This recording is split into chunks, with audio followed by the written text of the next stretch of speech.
It's time to take command with former NFL tight end Logan Paulsen and former Commanders beat reporter Craig Hoffman. What's up? What's happening? It's the not so instant reaction show. Morning after, yikes, Thursday Night Football. Commanders go down 26-18. Logan Paulsen there, Craig Hoffman here to talk about it. And we'll get to the offense and the details of how this offense that was the best in the league, or one of the best in the league, over the first 7-8 weeks of the season has really hit the skids here and culminating in a pretty rough performance last night. But we're going to start, Logan, talking about the big decision. You know, when the head coach comes to the podium after the game and is like, all right, opening statement, let's talk about the fourth down decision I made. I feel like that's probably a pretty good place for us to start the podcast too.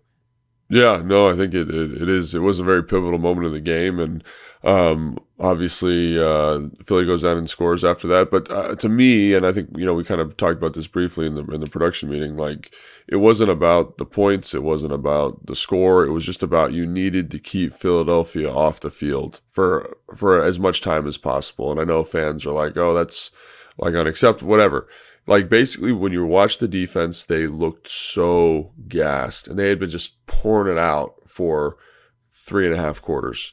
And you needed, as an offense, and this could have happened at any point. Like, this could have happened in the fourth quarter, second quarter, third quarter. You just needed to hold the football to get them some rest, to get them kind of recovered, to get them all on the same page.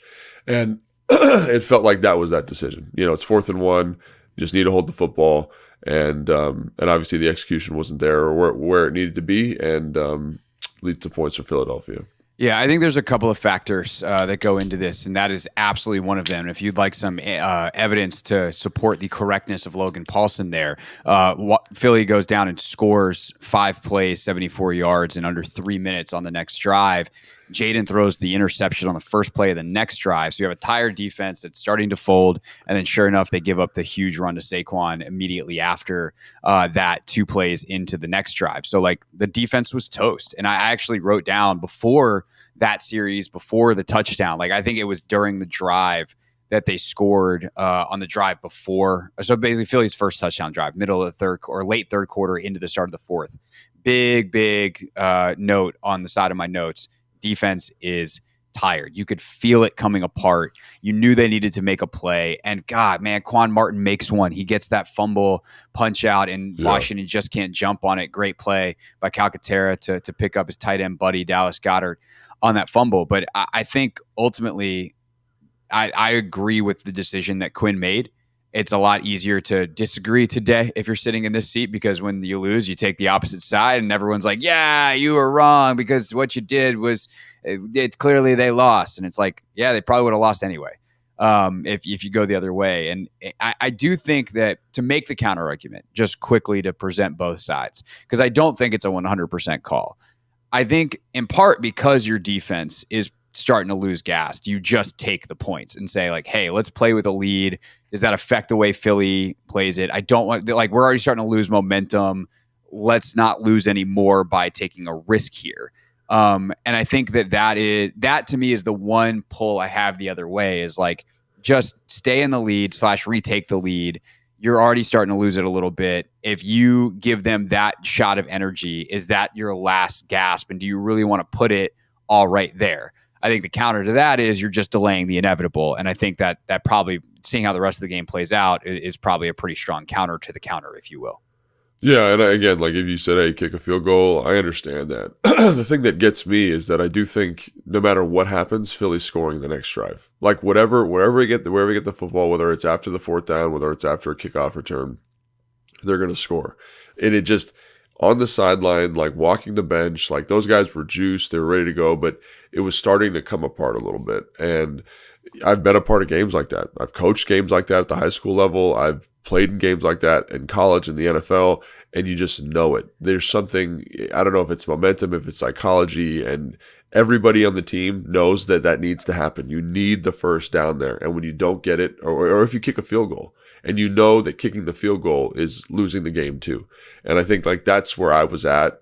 And again, like, I don't know what Dan said in his presser. I missed it. But, like, that feeling to me is so familiar that I couldn't ignore it. And if I'm Dan, I'm assuming he felt something similar. He said that was kind of the last push he needed to go for it. But even outside of that, they were prepared for that situation. The number, like their data said, go Yeah. for it. And, obviously the data, we've talked about this a lot. Like the data says, your win probability goes from here to here, but like we're still talking about probabilities. There's never a 100%. So sometimes a coach can be like, I'm going to buck the math here because I see something that I don't like. Based off the situation, personnel, play calls, whatever. And for him in that situation, he agreed with the numbers. He felt like it was pushed even further that direction by the tiredness and all that. And I think when you talk about what it is, I think there's just a level of like physical fitness. And not to say that this team is out of shape in any way. It's just this late bye sucks. Like the bye for them is so late in the season. And at this point, they have been going not just since week 1 and playing on a short week and the whole deal.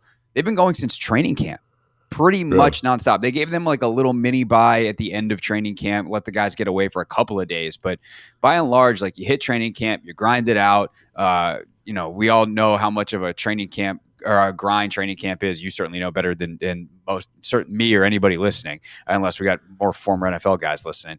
And then 11 weeks now of football, and you get to that 11th week on a short week, and it's just hard. And I thought that could be a factor in the game, and is considering how much sharper they were in the first half than the second. It just becomes a point where you're out of gas. And like we've all had that in a workout of some kind. And sometimes I think we forget sports are ultimately a very, very tallied, very scored workout. And you get to that point where like, I wanted to do one more rep and I couldn't. My body failed. And I feel like some of that is just like dudes ran out of gas. And I think the offense is maybe a little bit of a different discussion, but defensively, they gave it all they had. They played to the level that they're expected to. And that's exhausting. And I don't know what the alternative is other than just hoping that your offense helps you out. And they obviously didn't.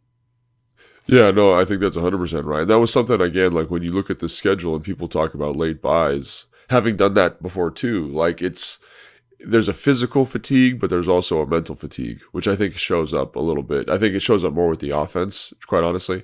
And it's getting ready to the level of performance required each and every week is very, very taxing. So I do think after watching these last two performances versus the Steelers versus Philadelphia, and obviously credit to those groups, man, like Philly is legit. They're really, really good. The way they match concepts in the back end is really quite incredible. Like you talk about like kind of the archetype of matching concepts in a quarters match defense, and it doesn't get much better than that. Pressing the pocket with 4 rushers, like they did a great job of that.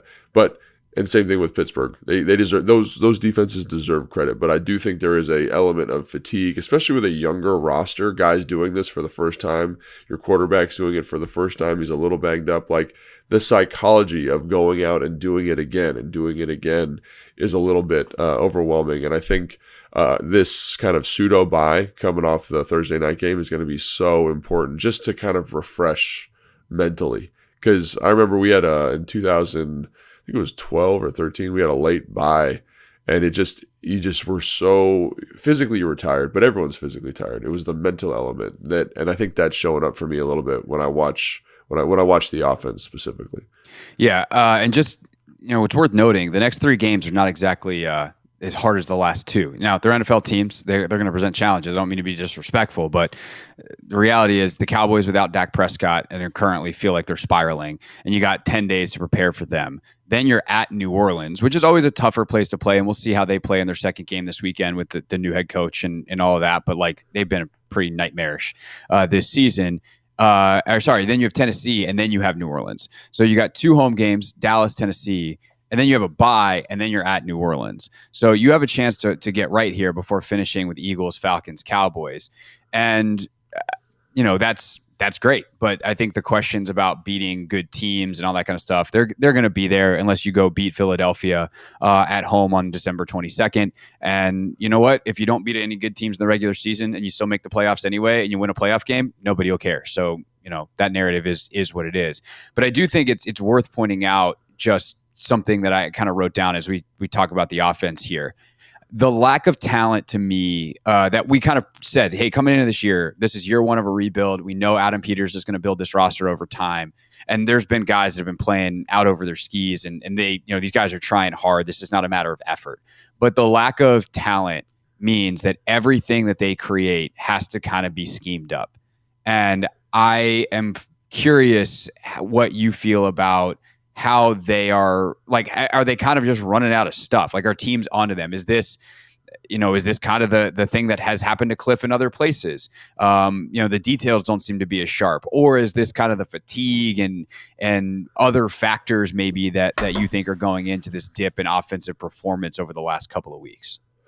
Yeah, I mean, honestly, I think it's probably both, to kind of sit the fence there. I think, obviously, Philadelphia is, I think, the most talented physically defense that we've played all year, and they're starting to kind of figure it out in terms of roles, matchups, things like that. I mean, Craig, I got to watch a little bit on the plane on the return flight, and the quickness that this group just covered zones. It was like almost unbelievable. And you put Jayden into kind of a tough spot where he's got to make a perfect throw under a little bit of duress. And I think guys played hard, they played physical, but it just wasn't there. You kind of say, oh, we got to run the football, get him out of there, too high looks. And Jordan Davis and Jalen Carter were like, no, man, like, welcome to our world here. So I do think there was a little bit of that going on.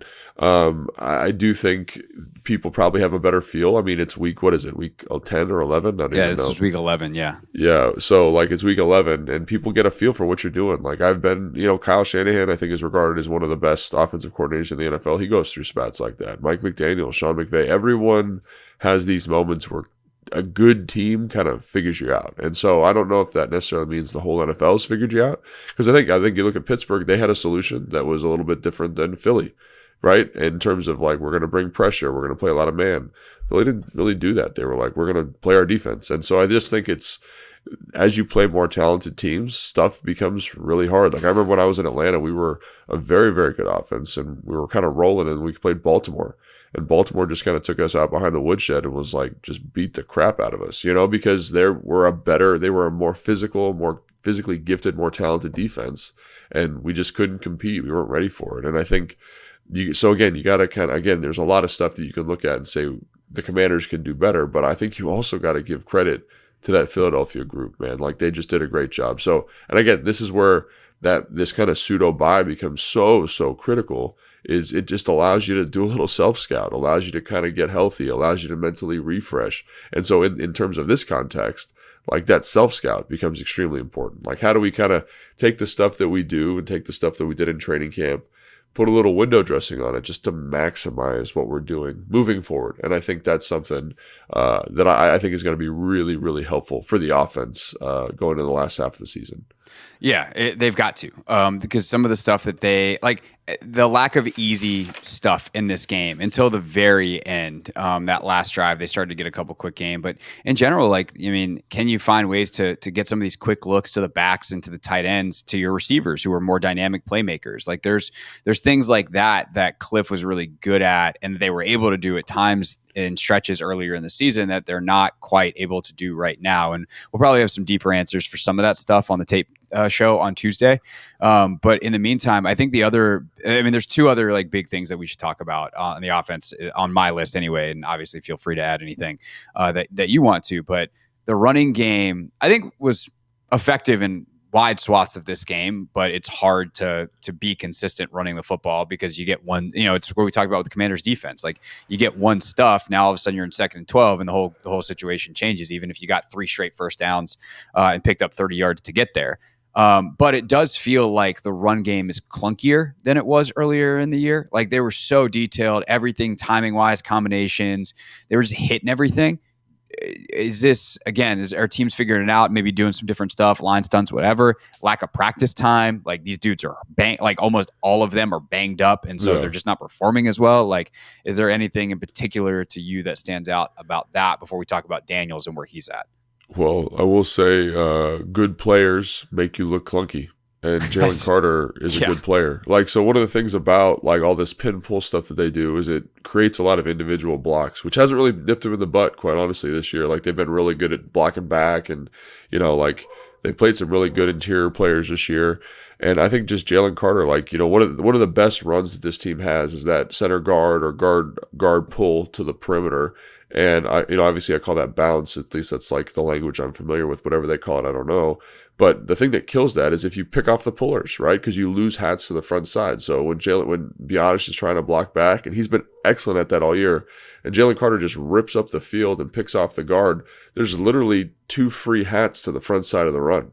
So I don't care how good you've executed it to this point. Like, you can't physically move an offensive lineman through a defensive tackle's body to get him to the front side of the play. And like, that just speaks to how talented that kid is. Like, he really is like a very, very talented football player. And he's different. He's different than the guys we've seen so far. We've seen Dexter Lawrence, who doesn't do that. Cam Hayward doesn't do that. This guy presented a very unique challenge. And I think, Bond and Dean were really tremendous moving at the second level. And, I got to give credit to Jordan Davis too, man. That guy was a problem inside. So it just was a different type of problem, a different type of talent. And I do think, obviously, like, something that cannot be overstated is, like, those guys are really pouring it out. Like, they are banged up. They're all hurt and they're competing.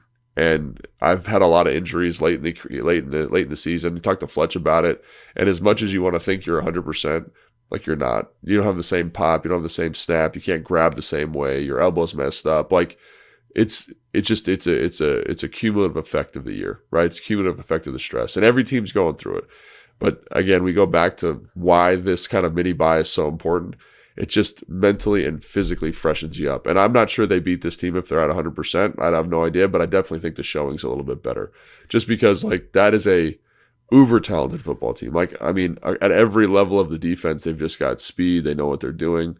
Same thing offensively. Like, offensively, they're kind of sloppy. They're kind of messy, but there's just this inevitability to them because they are so talented. And I think, like I said, I don't know if they win this game if they're at 100%, but I definitely think it's a little bit more consistent, to your point. And they probably have something a little bit better performance. Yeah, no, I think there's no doubt about that. And, talk about the interior of that line and Carter and Davis and all those guys. I think it's worth mentioning, going back to where we started with the 4th down discussion. That's a 4th and 2 after they were in 2nd and 1. Yeah. Right? They got 9 yards on that first down. They're rolling that drive.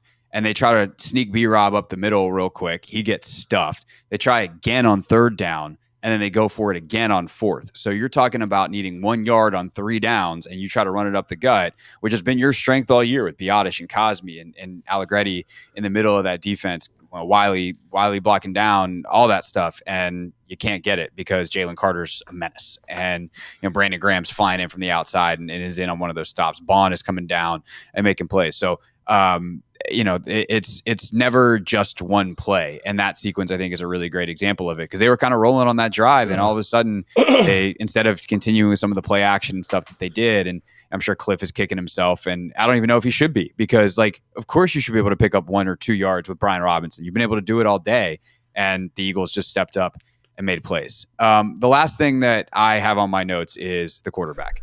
Sure. Jayden does not look the same since the rib injury. It also feels like it could just be a regression to the mean, because he was completing an absolutely absurd percentage of his passes beforehand. And no kidding, he's not doing that anymore. But I think the eye test says there's something that is not quite right here. And actually, I can pull this up real quick. Bill Barnwell from ESPN put out some numbers. Before the rib injury, on intermediate balls, 10 to 19 yards in the air, 27 of 35 for 425 yards, 2 touchdowns, no picks, 16.2% completion percentage over expected. After 11 of 21, 174 yards, no touchdowns, no picks.